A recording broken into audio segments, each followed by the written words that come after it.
I see we have another raised hand. Uffe? Yeah. I will. Hi. Hello. This is Uffe from Denmark, and thank you for this event. I just have two comments and questions, and maybe it's about this subject in another angle. This conference on the future of Europe, is there a connection to this chapter? And I would also just like to hear your expectations of the conference on the future of Europe. I expect a lot of citizen dialogue and meetings, possibility for normal people to meet, for example, EU people. And also about dialogue, I have written to 5 people from European Commission, and I've only got 2 answers. And I wanted, for example, a dialogue about conference on future of Europe or European way of life or neighborhood and enlargement. And I would just like to hear, what do you think when I write to 5 people from European Commission and I only get 2 answers and I use the official mails from European Commission? Is that okay? Thank you. Yes, thank you for the question. Who wants to go first? Is there? I can say something on the conference. Well, first of all, if I think you should get a reply if you send an email.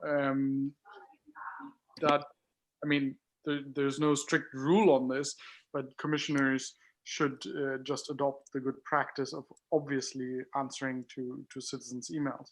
On the conference itself, so I'm the Green representative, sort of have been on the working group and will be on the steering group of the conference once it starts.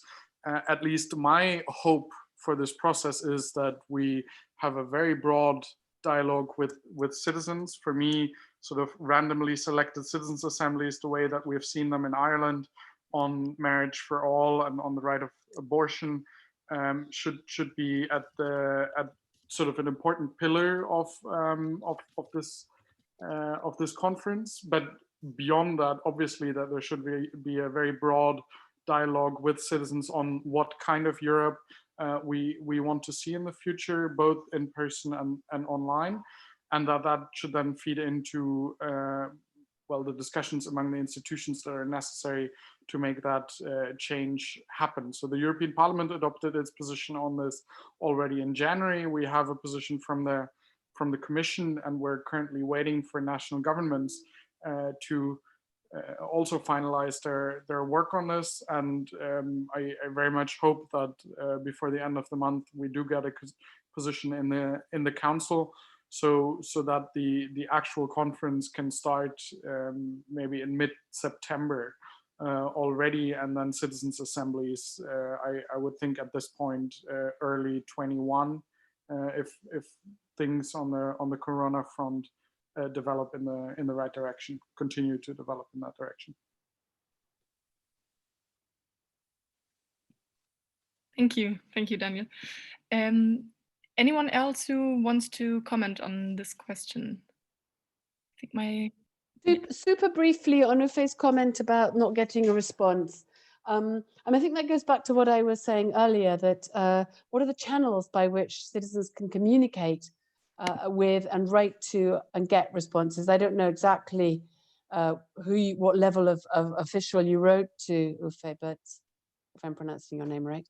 But it's something that we've seen in different surveys, that if you use the formal access to documents route, which you have to know exists and really feel a bit confident in, oh, I'm making a formal request for documents, you will get a response.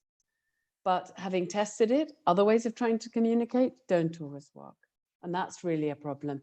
And it's not always clear on the websites of the different institutions, agencies and bodies what your options are as a citizen. And then it's not often available in all different languages either. So that there are multiple levels of problem there. Thank you.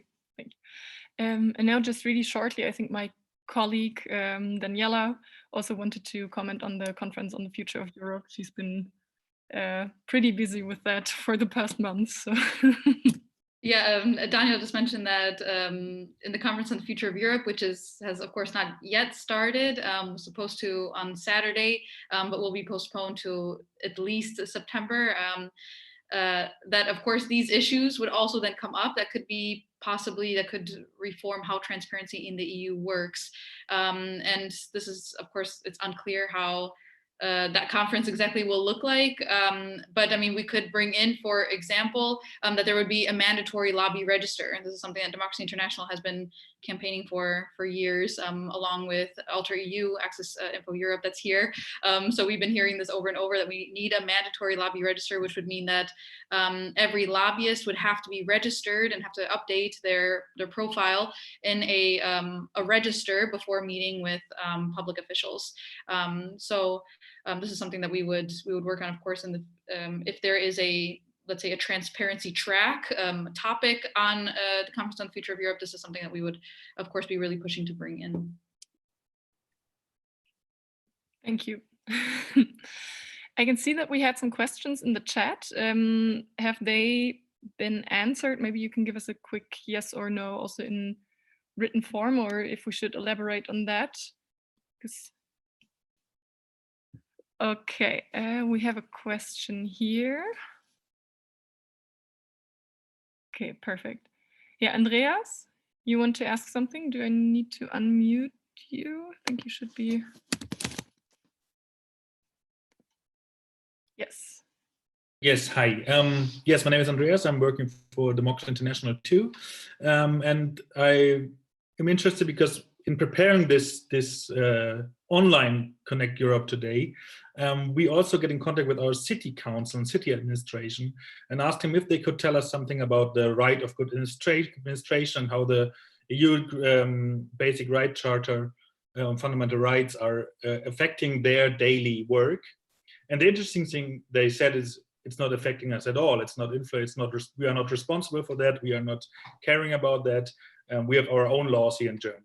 So this was really interesting for us, because from my point of view, the right of good administration is of course also a service function of the also from the on the different political levels. And at least I would expect that the local administration, which is for me the nearest in my local environment, my daily life, would at least be helping me to get access or to also documents or information on the EU level.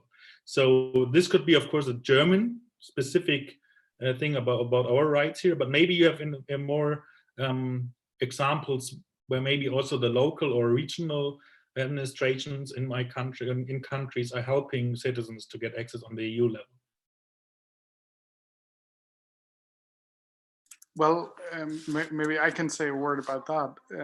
That would sort of, this is one of the points I was alluding to when I was saying that the Charter of Fundamental Rights, and although all the rights that are listed in this charter as such, they're great, right? Great wording, great rights, fantastic, but they don't universally apply in Europe. So that's precisely what it should be, right? That you have a right to good administration at any level, whether it be your local city council, whether it's your national government or the EU administration. That should be a good government, and you should have access to each of those administration's documents, and all the other rights that are listed in the charter should universally apply to all European citizens, you know, to make themselves that these rights are respected. And each individual European should also be able to go to court and fight for those rights. But that's not where we are at the moment. So at the moment, these rights in the charter only apply to whenever EU law is concerned in your dealings with the EU administration, whenever you're you know, in contact for a project, or because you're receiving EU funds, then these rights apply. And you can't individually sort of fight for these rights and get a court to rule in your favor. So that's basically the shortcomings. They are nevertheless a good step forward, and they are important, and it's great that we have them. But I think we need to continue that fight for them to universally apply, because precisely as you say, why isn't the local city council applying those rights in the same way? I mean, absolutely. And I think for citizens, to always identify the exact administration that holds that document and then to ask for the document and then be able to understand it.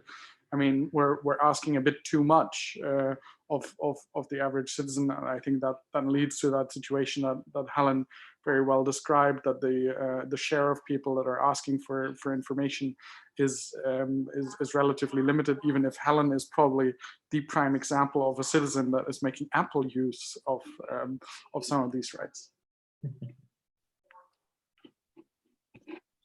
Yes, Helen, you want to Thank you very much, Daniel. Yes, I try to, but no, I don't file too many requests myself. I really try to encourage others, civil society, journalists, interested citizens, to make use of this right as well. It is a right of everyone. The problem is knowing about it. And you're right that we've got something in the charter, what looks very good on paper, and we have a couple of challenges. One is making it work well at the EU level, and the EU does need to make these rights work well to set a good example for the member states. And then we need to really look at, with something like the right of access to information, to what extent we can come up with some minimum standards which should be observed all around all 27 member states. And we don't have that. We have countries like, I don't know if there's anyone here from Austria, but Austria has something that on paper is called a sort of access to right of access to administrative documents, but it really isn't in practice. It's one of the weakest such instruments in the entire world.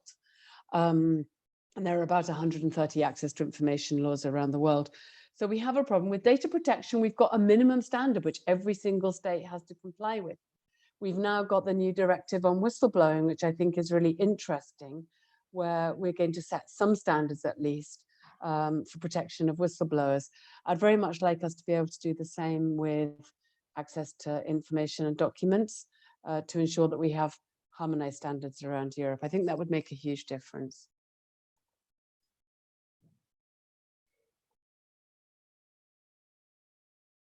Maybe I just speak. Okay. I hope you hear me. Okay.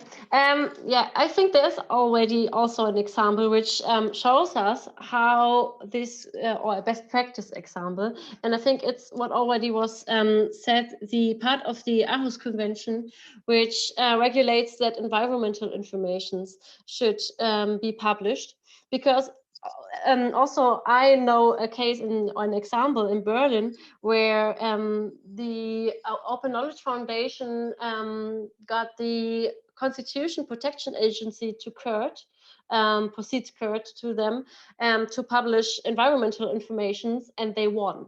I mean, the Constitution Protection Agency is one of the agencies which mostly hides information from the public, and they won this case. And I think this is a good example how the EU can set standards for the freedom of information if it wants to.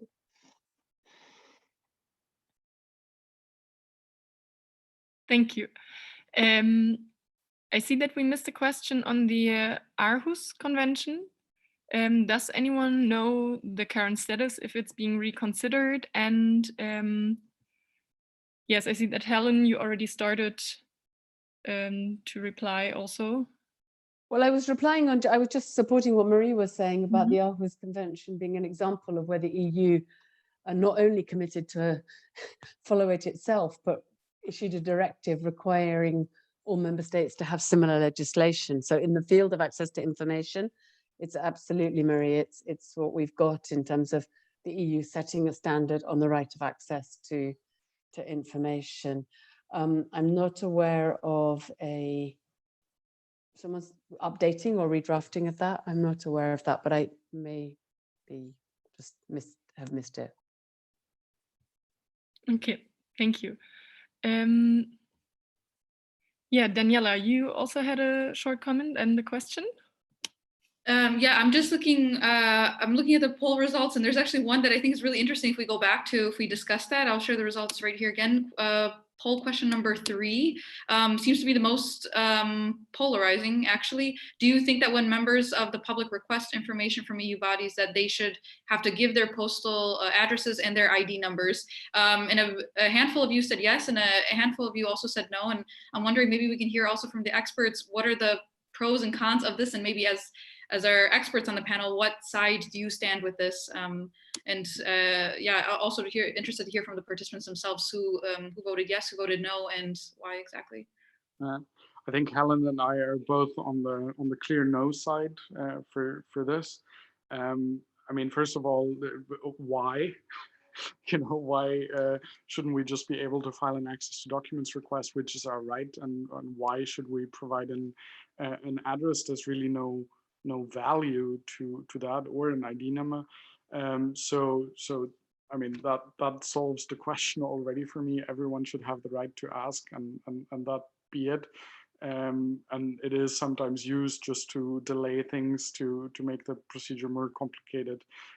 And then some people basically just have issues with providing such information, and then they're deterred from asking questions. So I'm really not sure why we're doing it. And also, correct me if I'm wrong, Helen, but there is no such requirement in the 1049 regulation, right? So it's basically a criteria that the administrations have added on sort of later on when there's no sound legal basis for that. So that's why I'm on the no side. Thanks. Marie, you want to comment? Yeah. First, I think the 1049 regulation says that a European citizen only can request information. So maybe that's the legal ground for that. But what I'd like to add to this topic is maybe an abstract aspect. Our citizen initiative for more transparency in Berlin is supported by the whistleblower network in Germany. And I think whistleblower protection is also an aspect here. Because as I said, only if I know that an information I'd like to request exists, I can request it. And maybe if I am a whistleblower and I'd like to publish information, this is a useful tool to request a kind of information, so get it published if it's not published in Transparency Register actively by the administration. So I think it's a crucial point who asks for information, and it's important to protect these people, these citizens.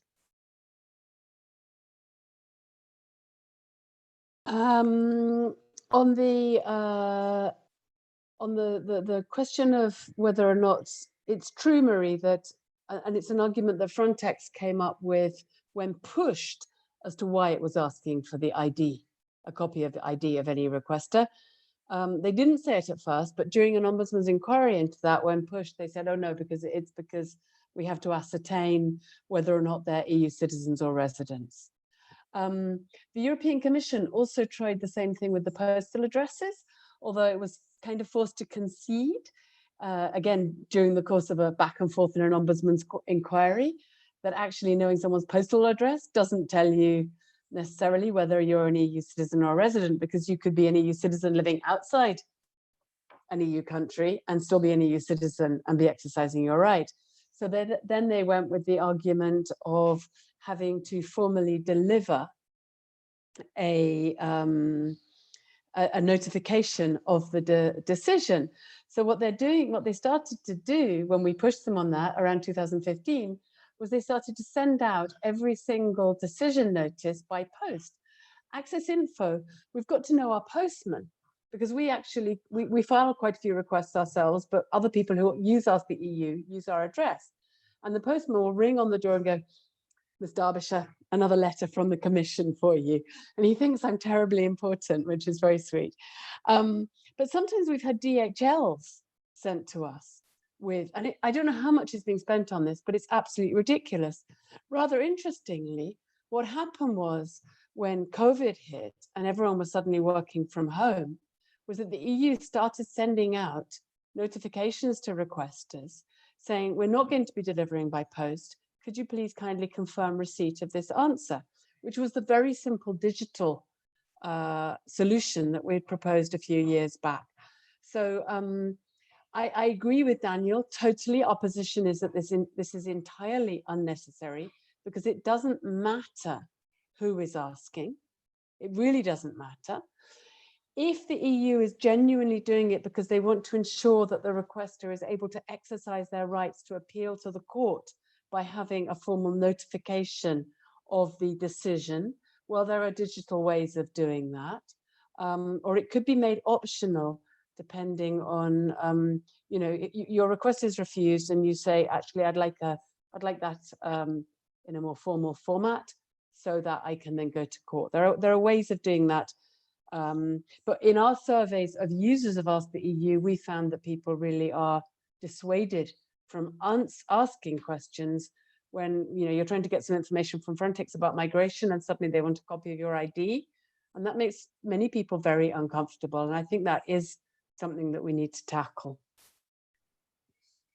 Can I say a few words on sort of related issues to these rights? Because obviously these rights in the charter that we're talking about, these are the tools for individual citizens, but holding government to account is also done on an institutional level, right? So I as a member of parliament am there to check whatever the EU administration is doing, and there as well there's two elements that I would like to at least mention here, where we have sort of construction sites of these control mechanisms not fully or not at all in place. The first one is when it comes to the European Parliament's right of inquiry, right? And in the when we adopted the Charter and the Treaty of Lisbon over 10 years ago now, there is the inquiry committee is in there as a right for the European Parliament, where we can start a committee that can inquire something that went wrong in the administration.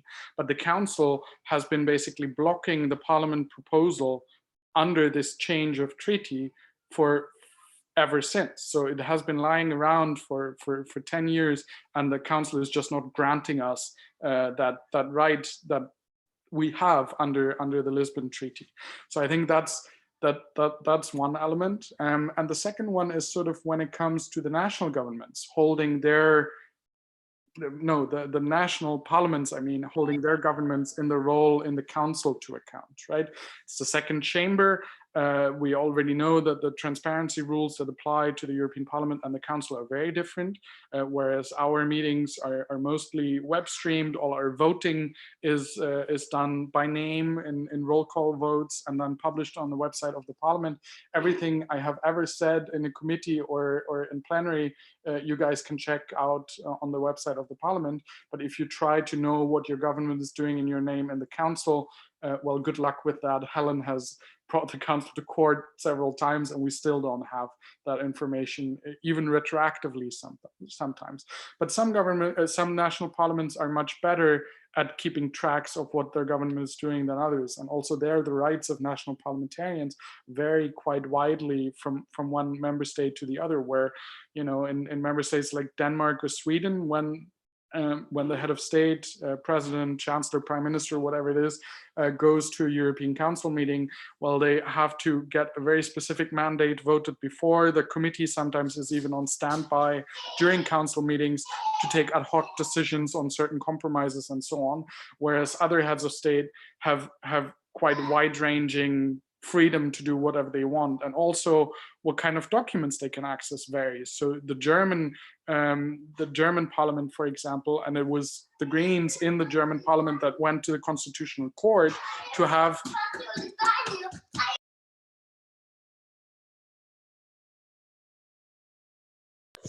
Sorry, the little one. Or some online conferences, I guess. You want the child on an online conference. So just to say that the German members of the National Parliament have fought for quite substantial rights to access to government documents, and there is now a database basically where they can, any document that is held by the German government, also council documents, they have access to. So we have that bizarre situation where I often, you know, I have to ask my colleagues in the German Bundestag, can you please tell me what the council position on this and that is, because they have access to those documents, where I, as member of the European Parliament, do not. And you know, you have those bizarre situations basically. Thanks.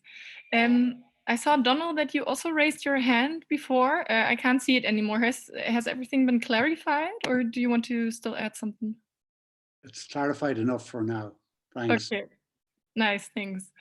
Are there any other comments or questions? I mean, this is an open discussion, so everyone is invited to participate. Anna, I wanted to ask also just a follow-up, maybe to also the participants. I mean, now we heard from the experts, but is there anybody who on that poll voted yes, that when members of the public request that information, they should give their postal addresses and ID numbers? And anyone who voted yes, would you like to say why exactly, or have you been convinced?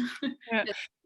Just a short response to that we have in the chat. Thanks, Alfred. That it prevents people from asking the same or from making the same request multiple times. So if you have to stick to that. So I can see Donal. Yes. I personally don't object to giving my own personal address because it's usually a personal request that I make. I've never been asked for an ID number, which is not, it's something that current government or the bureaucracy are trying to bring in, but it hasn't been asked for yet. And I mean, we're a small population, about 5 million, and the people that I'm requesting from, I know most of them personally, and they know me personally from various campaigns of the stuff that I'm interested in. And, you know, so it's, I have no reason to believe that just giving an address, because I'm usually looking for material to be sent to me. I don't want to get it in on an online basis. I want to have it so I can look at it afterwards. And in fairness, they sometimes they can charge if there's a fair amount of information, and I have never been charged, although I've once been told that, look, we're going to charge you 250 euros for this, but we have the discretion not to give it, not to charge you. We're not going to charge you, you know. So it's been like that up to now. Now, whether that'll change or not, I don't know. But I personally voted yes, but only on personal address, not for ID. But I mean, anybody can find the ID in the bureaucracy. They could find it if they needed it. I don't, you know, I'm not afraid to ask, and I don't expect difficulties elsewhere because I've asked for material. I may be naive, but that's the way I am. Thank you. I think Daniela has a short comment, and then I can see Helen raise her hand. I cannot see everyone, even in this gallery setting. So if you want to say something and I don't see you, please tell me in the chat, raise your hand in the chat, or just write it there. Yeah, so that we don't leave out anything. Thanks. Maybe a logistical question really quickly, maybe this is something also the experts can comment on. If you're required to give your postal address, what if you're an EU citizen who does not live in the EU currently, so you have your postal addresses abroad? Do you lose this right? I wonder if you're just not currently residing in the EU. So this is more of a logistical question, but yeah, maybe that's something, if that has been already covered. I think Helen and then Marie had something to say. Yes. Thanks very much. Well, in practice, it's the Commission that's asking for people's postal addresses, and the Commission's own internal rules of procedure say they'll answer requests from anyone, even people who are not EU citizens and residents. So I haven't actually ever seen them refuse to process a request on that ground. I think, Donal, you're not necessarily the typical requester, and I think we need to take a step back and go back to what Marie had in her presentation about why transparency is important and the benefits of transparency. Instead of getting into these silly little fights about, oh, postal addresses, IDs, why are you asking for them? What really concerns me is the overall attitude and understanding. And I know it's not homogenous, it's not everyone in the EU institutions and other bodies and agencies, But I do see too many people who are trying to defend these policies, which place obstacles in the way of the requesters, rather than us having discussions about, we know that we've got a serious problem with people understanding the European Union and how it works. What can we do to clear away the obstacles in order to make it as accessible as possible? And it's that change of paradigm, the change of mindset in terms of the attitude to the wider public, and the fear that you're going to be overloaded with requests. There are various, first of all, that's a fear that governments all around the world have when new access to information laws are coming in, and it never comes to pass. So it's an unrealistic fear. And secondly, if you get 1,000 requests on the same topic, good. Maybe it's something that people are interested in, put it online proactively, and then you don't need to answer any more requests. So the idea that we'll be deluged with requests, well, that means that people are interested. They know you exist. They care about you. That should be a good thing. That's what Europe should be aspiring to, rather than trying to put the brakes on the way people can ask for information or documents. So I do think that we need to work, and what Daniel was saying about the fact that even national MPs have difficulty in many countries finding out what's going on in Brussels. That's a huge democratic problem. And we really need to have a radical rethink about, or to remind ourselves why these rights are there in the Charter are fundamental rights, because they are rights. The right of access to information has been recognized by all the international human rights tribunals as a fundamental right, for good reason. And let's have an attitude where EU bodies are trying to ensure that they uphold those democratic and human rights for the good of Europe in the at the end of the day, so that people actually can have confidence and trust in Europe. And we're seeing this through the whole COVID thing. Suddenly people are really hungry for information. They want to know the data. How's the data collected? What data do you have? I think this is a really good moment to ensure that we change the attitude towards the benefits of transparency. I can just add two sentences of on what Helen was saying, because sometimes it seems a bit that governments have that opinion that, you know, citizens were created so that governments actually have someone to govern and to boss around. But, you know, we as citizens have created governments so that we can organize our societies, right?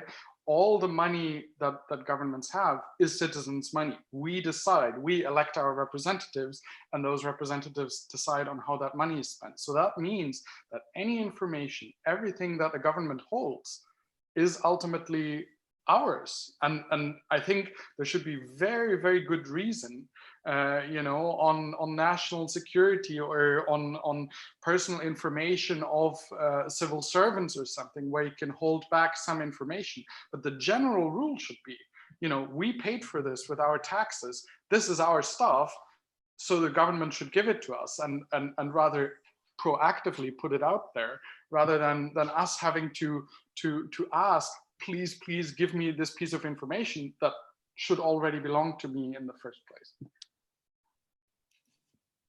Thanks. Marie, you also wanted to comment? Yeah, maybe I just add just a few sentences to what both Helen and Daniel said. I studied political science, and I was really shocked when I found out how secrecy is practiced on all political levels at the EU. And that was the reason why I became transparency activist in Germany and in Berlin. And I start in Berlin, and I hope that it will be a good example for whole Germany and for the States, and then maybe further. Yeah, and just, you have to know, I think it's so shocking that transparency is the fundament of democracy. Only if I know what's going on, I can build my own opinion. That's what you have to keep in mind, and control our government. And we don't even have the right to access to document fully. And that's really a huge problem on all political levels and on many member states, but also in the EU. And we have to challenge that.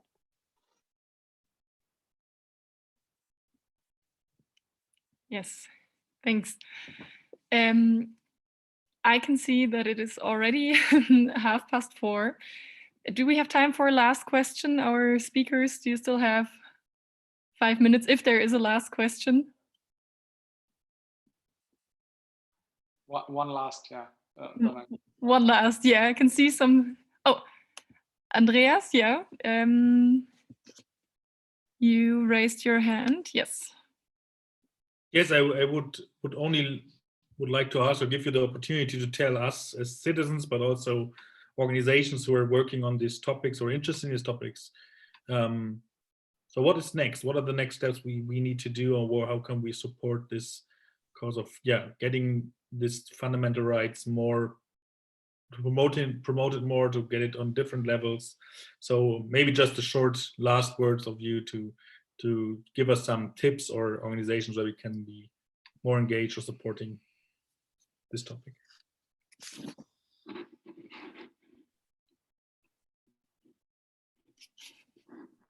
I'll go first and then I'll have to run. I think, fundamental rights is something that you have to fight for every day, and I think Corona times in particular show that fundamental rights get under threat in many of our member states, and I fear also at the level of the Union. So you have to fight for it, and you have to exercise your rights, use those fundamental rights.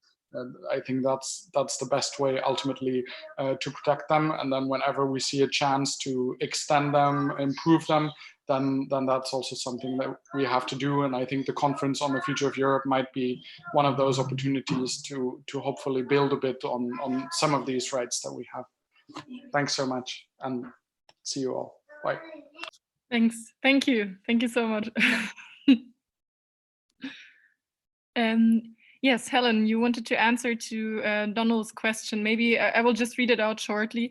Does membership of the Open Government Partnership offer us any levers to enhance our efforts to limit the bureaucrat's source of power, like secrecy?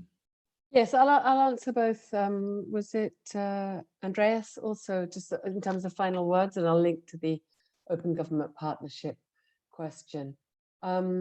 I agree very much with what Daniel says. I mean, these are rights that we need to fight for every single day.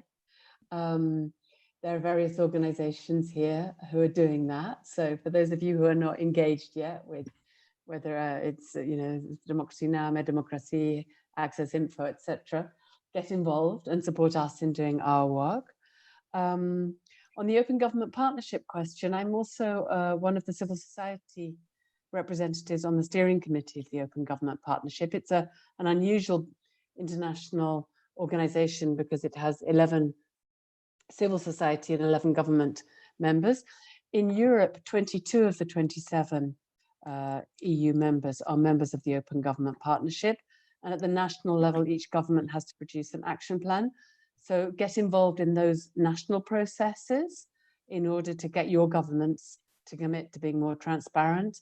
And I think we need to complement our work on EU transparency with pushing greater transparency at the national level as well. And that's the way that we'll advance together on transparency. Thank you. And thanks everyone for the opportunity to be on this call. Yeah, thank you for being on the call and for this very nice call to action. I think those were great final words.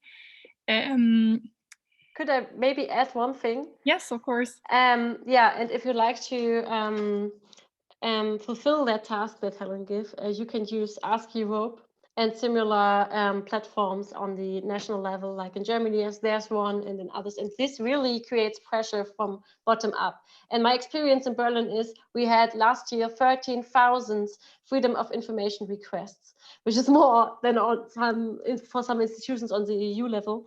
And this creates pressure to the institutions in Berlin. And now we are discussing with them, with our parliament members in Berlin, how we can implement a better transparency law. So this has an impact. So use Ask Europe, use those platforms. Thank you. Before all of us have to leave, I wanted to start to have a small experiment, just so that we see the full spectrum of participants who was here. I will unmute all of us, And then maybe we could just say goodbye into the camera and yeah, just so that we hear each other's voices, because we've had, I mean, our panelists, of course, who told us a lot about their work, and then Daniela and I, and would be nice to hear from all of you. And So, thank you for bye. Bye. Thank you. Thank you. Bye. Bye. Lovely. Bye. Bye. See you. Bye. Keine Route gefunden. Wie zu machen.